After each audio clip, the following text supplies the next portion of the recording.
Hello friends, welcome to my YouTube channel. इस channel में मैं आपको हिंदी और इंग्लिश दोनों लैंग्वेज में छत्तीसगढ़ के जीएस रिलेटेड वीडियोस उपलब्ध कराऊंगी। मेरी कोशिश रहेगी कि मैं नए अप्रोच के साथ आपको वीडियोस उपलब्ध करा पाऊँ जो कि आपके सभी एग्ज़ाम के लिए हेल्पफुल होगी, फिर चाहे वो पीएससी, व्यापम या कोई भी एग्ज़ाम हो। तो चलिए दोस्तों, शुरू करते हैं। तो आज हम पढ़ेंगे छत्तीसगढ़ के ऐतिहासिक व्यक्तित्व के बारे में, रानी चमेली देवी। रानी चमेली देवी बस्तर की रानी थी। तो बस्तर की रानी चमेली देवी जो थी वो बस्तर के अंतिम नागवंशी शासक राजा जो हरिश्चंद्र थे उनकी पुत्री थी। अगर आपसे क्वेश्चन पूछता है कि बस्तर के अंतिम नागवंशी शासक कौन थे, तो आप इसको हरिश्चंद्र बताएंगे। इसको याद रखेंगे कि अंतिम शासक हरिश्चंद्र थे और चमेली देवी जो थी वो हरिश्चंद्र की पुत्री थी। सेकंड पॉइंट है आपका, चमेली देवी अत्यंत रूपवती थी और उनके रूप की चर्चा अन्नम देव ने भी सुनी थी। जो चमेली देवी थी वो बहुत ज़्यादा खूबसूरत थी और उनकी जो रूप की चर्चा थी वो अन्नम देव ने भी सुनी हुई थी।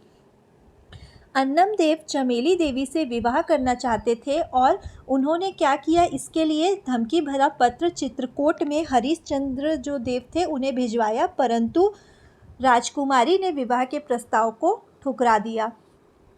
क्रोधित होकर के इससे क्या हुआ, जो अन्नम देव थे वो बहुत ज़्यादा क्रोधित हो गए और उन्होंने चित्रकूट पर आक्रमण कर दिया।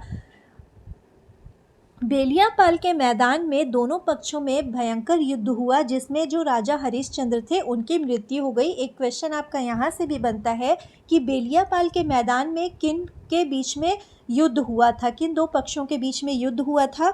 तो अन्नम देव और राजा हरिश्चंद्र के बीच में युद्ध हुआ था।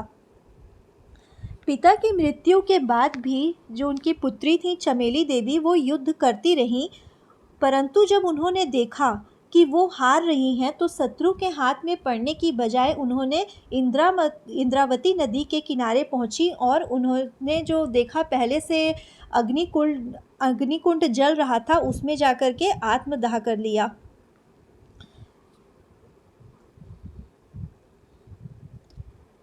राजा अन्नम देव को जब इस घटना की जानकारी मिली तो उन्हें बहुत पछतावा हुआ।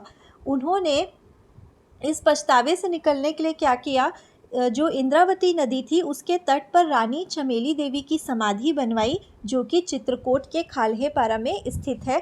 एक क्वेश्चन आपका यहाँ से भी बनता है कि मतलब बस्तर में जो इंद्रावती नदी के तट पर किसकी समाधि है, तो आप बताएंगे कि रानी चमेली देवी की समाधि है।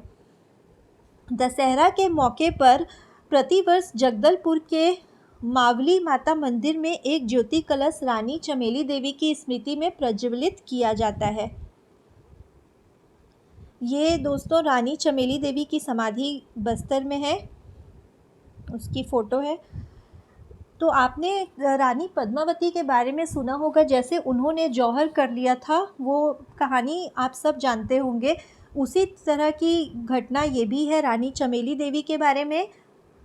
अगर आपको वीडियो पसंद आया हो तो लाइक, शेयर और सब्सक्राइब कीजिएगा। Thank you. मिलते हैं हम लोग नेक्स्ट वीडियो में।